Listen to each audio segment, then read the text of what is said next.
YouTube, it's your girl, A Good Steward, with another video about my March 26th paycheck. I know it's been a while since I have uploaded a video, but I am back and I'm ready to continue my journey.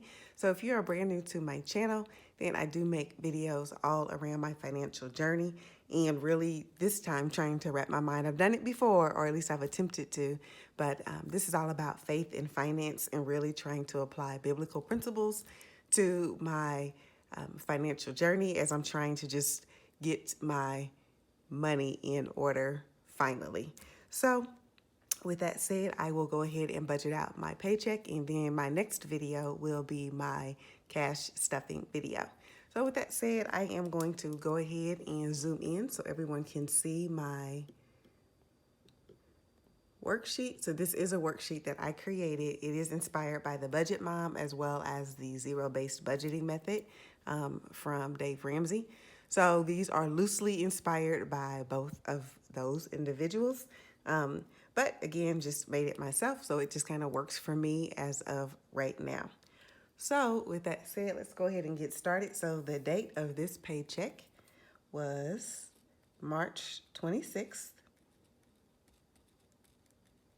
This was my second paycheck of the month, and I did not have any extra income. So I was selling things on Poshmark, but that has slowed down considerably. So I need to figure out how to kind of get that back up and going again. But in the meantime, my regular paycheck for these last 2 weeks was $3,278. I have come to kind of an epiphany, if you will. So typically I give $613 for tithe and offering. So my tithe is actually $488. I do tithe on the gross amount that I receive. And then typically I give a relatively large offering. But as I am attempting to pay more to my student loan debt at this point, then I am going to scale down on the amount of offering that I'll be giving for the next several months as I get out of debt. So with that said, I am going to budget the amount of $500 for my tithe and my offering. And that's, when you subtract the $500 from the $3,278, leaves me with $2,778. So the next category on my budget worksheet, if you can see, it says pay yourself next, because I'm very, very guilty of putting money in savings after everything else has been paid. But I want to get in the habit of really, truly paying myself after I give God what is owed to God. So savings will be $200. I'm going to put $10 in my investment envelope. So I do plan to open maybe within the next week or so. I'm on a break from my job for a week. So I do plan to open a Fidelity account. Retirement comes out of paycheck number 1. So I will be opening that paycheck and I will film that.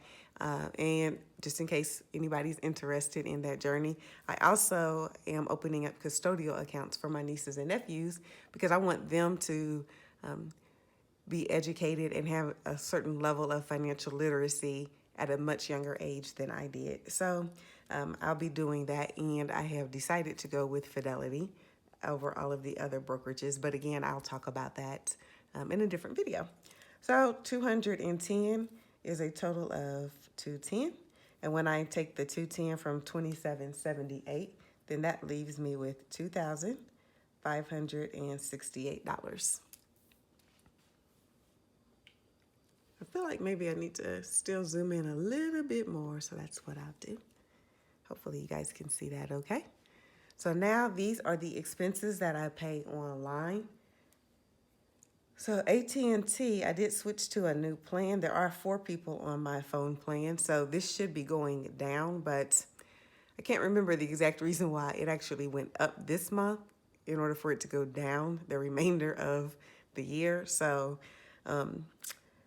wish I knew, but I don't. I need to look into why she said the sales representative told me that that was going to happen. $400 for my car. The gas company, that bill was $209 this month. I am credit card free as of about a month ago, so that's 0 for the Discover card. $30 for gas. I do drive a hybrid and it is phenomenal. I went from paying anywhere from $180 a month in gas to $60 a month. So even though my car's a little bit more expensive, then for now it's been worth it because of the cost. And I think over the cost of the car alone, then I will recoup a lot of my savings just in gasoline cost. Hulu, I have a special where it's $2 a month. My electric company is $72 for this past month. Mortgage is $900. I am excited because even though I made a student loan payment with my first paycheck of the month of March, then I am going to make an extra payment here of $100. Only to the first one, not to the second one. My Netflix account is $18, which I might go down. Not sure about that one yet. And my internet is $91. So when you add all of these up, then you get $2,114. And you subtract that $2,114 from the $2,568. And what's left over there is $454. So again, starting out with my total amounts, then taking off my tithe and offering, then paying myself next as far as savings and investing, and then my actual bills are right here. So then my next column has my cash envelopes and my sinking funds. So for beauty and toiletries, I give myself $10. Clothes and shoes, I'll also give myself $10. So I've been saving these amounts in the envelopes. So it's about time for me to go shopping. I'd like some things for springtime, but I don't have, I'm not sure. So we'll see. We might spend a little bit while I'm off work this week. Not sure yet. Eating out gets $10. Groceries will receive $75. Just a little bit extra just because I will be on break. So that means I'll be snacking a bit more during the day than I normally would. Household will receive its usual $15, along with miscellaneous, its usual $15. And when you add these up, 10, 10, 10, that's 30, and 30 is 60, and 60 and 75 is $135. I do tend to do a lot of mental math, but I also calculate off camera just to make sure that I'm correct. So when you have that $135 total and you subtract it from the $454, then that leaves me with $319. So next, my favorite part is my sinking funds. So super excited to give a little bit more money to certain categories this go around. And I can do that because I normally budget $150 for my electric bill, and it was only $72 this month, which was really exciting for me. So that extra money is going to go into a couple of my sinking funds, primarily into the anniversary party. So again, that's coming up in June, and my siblings and I are all paying around $650, $700 each. Well, we settled on $650, but we might have to up that slightly based off of some of the things we want to make sure that we provide. So anywho, so I just had to up this amount. So I will be giving, instead of $30, I'll be giving $65. Benevolence will receive its normal $10. Birthday fund, $10. Nothing in blinds for this go around, $5 for Candle Day with Bath and Body Works. That's not till, I think, November or December, but start saving up now. Every little bit helps. Car insurance, which I paid in February, I'll have to pay it again in August. So that gets $30. Car maintenance will not receive anything this go around. My car registration will get $25. That's due at the end of April. Just got that bill and it's for $454. So again, I watch a lot of YouTubers and I'm always astounded by people whose car registration is less than $100. Sometimes even less than $50. And so in Indiana, it's very high. It's really, really high. So for the Christmas, the envelope challenge, then I will be giving $54. Emergency will receive its normal $45. Nothing in the furniture sinking fund this go around. $10 in the gifts sinking fund. Home decor will finally get some love, and I'm going to give that $5. Let's see. My home maintenance fund is not going to get anything this time. Kids College will get $10. Lawn care gets $15, which I need to up that one. I think I won't up it though until after the anniversary party. Phone upgrades will get $5. Planner is going to get $10. Vacation will get $10, and wedding will get $10.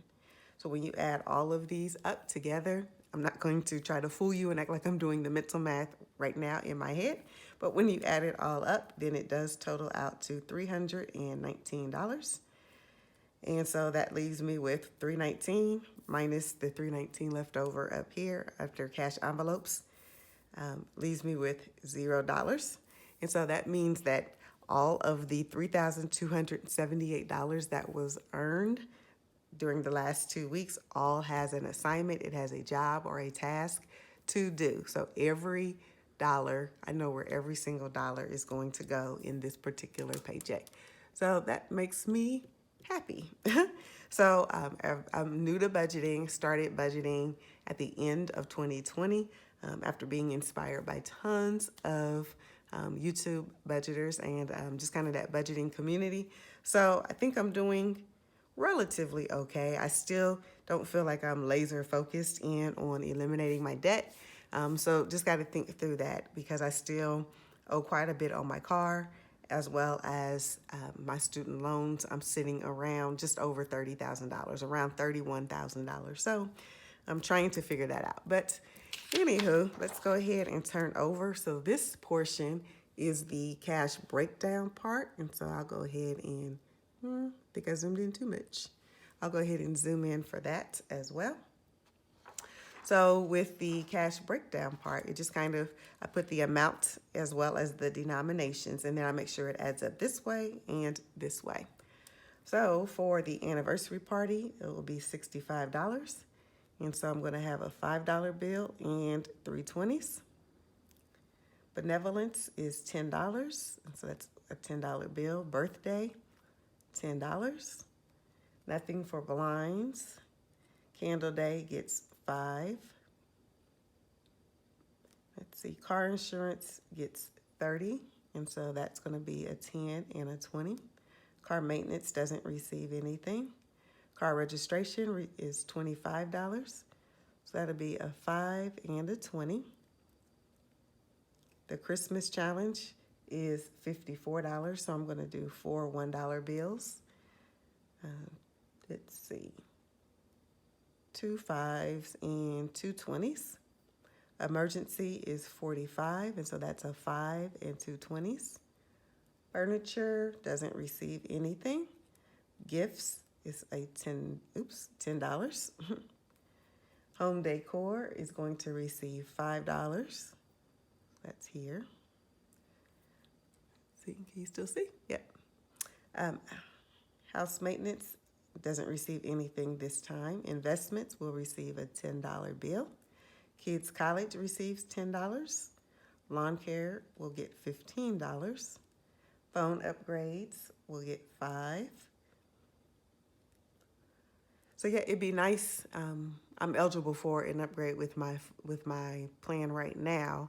I have an iPhone 10, but it just takes so long to pay it off. It'd be nice to just kind of have the cash to pay for it. And so I'd like to keep my phone a few more years, keep it until I have to. But it has some pretty serious cracks in the back of it. The front is fine, but the back, I've dropped it a couple of times. So anywho, just saving up to have at least something to put down on a new phone when that time comes.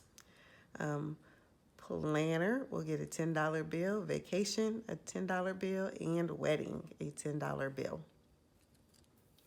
Next we have beauty and toiletries, so that's $10. Clothes and shoes receive $10. Eating out, $10. Groceries is $75, so that's going to be a $5 bill, a $10 bill, and 3 20s. Household is $15, so a 5 and a 10. Miscellaneous is 15 with a 5 and a 10. So let's see, 4 ones, which equals $4. Fives, I have 1, 2, 3, 4, 5, 6, 7, 8, 9, 10, 11, 12 $5 bills for a total of 60. 1, 2, 3, 4, 5, 6, 7, 8, 9, 10, 11, 12, 13, 14, 15, 16 $10 bills, which is $160. And then 1, 2, 3, 4, 5, 6, 7, 8, 9, 10, 11, 12 $20 bills, and that is $240. So when you add up all of my amounts, either this way from the column or you add them across the row, then it does add up to $464 that I will be taking out of the bank. The last part of my worksheet has my action steps. So these are just the things that I have to remember to do because I can forget. You would think I wouldn't, but I do. So just want to remember that I need to pay my online bills, and that's going to be my car and my gas and the electric. Let's see, make sure. Trying to find that like sweet spot to make sure you guys can see, okay? I also want to double check the auto pay. So I recently signed up for auto pay at the beginning of the year, but I want to make sure that that it's the right amount is being deducted and I'm just being on top of it because I think that it would be easy, super easy to forget that. And so auto pay, that's my Hulu and Netflix. That is my internet and my cell phone bill. So just kind of want to make sure that I'm on top of that. I do need to pay my mortgage. I don't pay that online.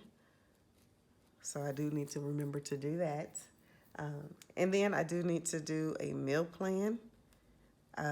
Ever since the quarantine, then I do a lot with meal planning and get my grocery list together.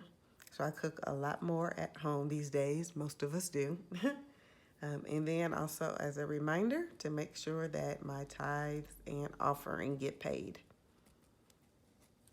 So that is it. Oh, almost forgot the most important part. Really kind of what inspires me the most, why I do what I do. So let's see here. I'm going to share today's scripture verse. So today is Proverbs 12 and 15. And as always, I use the Amplified Bible just because it's more descriptive in my opinion, and it helps just additional vocabulary, helps to understand, helps at least me to comprehend and understand. So Proverbs 12:15 reads, "The way of the arrogant fool who rejects God's wisdom is right in his own eyes, but a wise and prudent man is he who listens to counsel." And so while this is not something that directly relates to how I spend my money and how I manage my money, I think that in a lot of ways it does. So it doesn't say about money. It doesn't say that it's about money, but a wise and prudent person is going to study and to become smarter with how they use their money. So you're going to turn to advisors, you're going to read, you're going to have discussions and conversations with other people, and you're going to really become a student of money and trying to, not because you love it and not because you are greedy, but because you're wanting to manage it and manage it very, very well. And so for me, I want to make certain that I'm reading books about the stock market and investing, and that I'm reading books and learning strategies and looking at how other people do things, because is there a better way? Is there a more prudent, a more wise way to handle my finances? And if so, then I do think that that's an expectation that God has from me. And it's not just, oh, I think I can know how to do it and I can do it all on my own and I don't need anybody to tell me anything about my money. This is my money. Nobody else needs to tell me, just kind of getting that attitude. And so, again, thinking that a fool thinks that they're right in their own eyes. And I certainly don't want to be that definition of a biblical fool. I want to get out here and learn and grow in my wisdom and then help other people along my journey and along my way. And so that other people won't make the same foolish mistakes that I've made before with money. So with that said, that is all for today's video. Thank you so much for clicking on the video and staying to the end and watching it. I sincerely appreciate it. If you could, I would love for you to click the like button as well as subscribe to the video. I am, again, just a brand new channel trying to help to motivate and inspire other people on a financial journey. So with that said, I pray that you will get out there and start your journey on your own and use God as your compass, because I think that with Him, all things are possible, and He is the source of all of our financial blessings. So we might as well. So just by acknowledging Him, then that's like just the first step to living that blessed and fulfilled life. So with that said, I pray that you all go out there and you can be a blessing to other people and that you also are blessed. Thank you. Peace.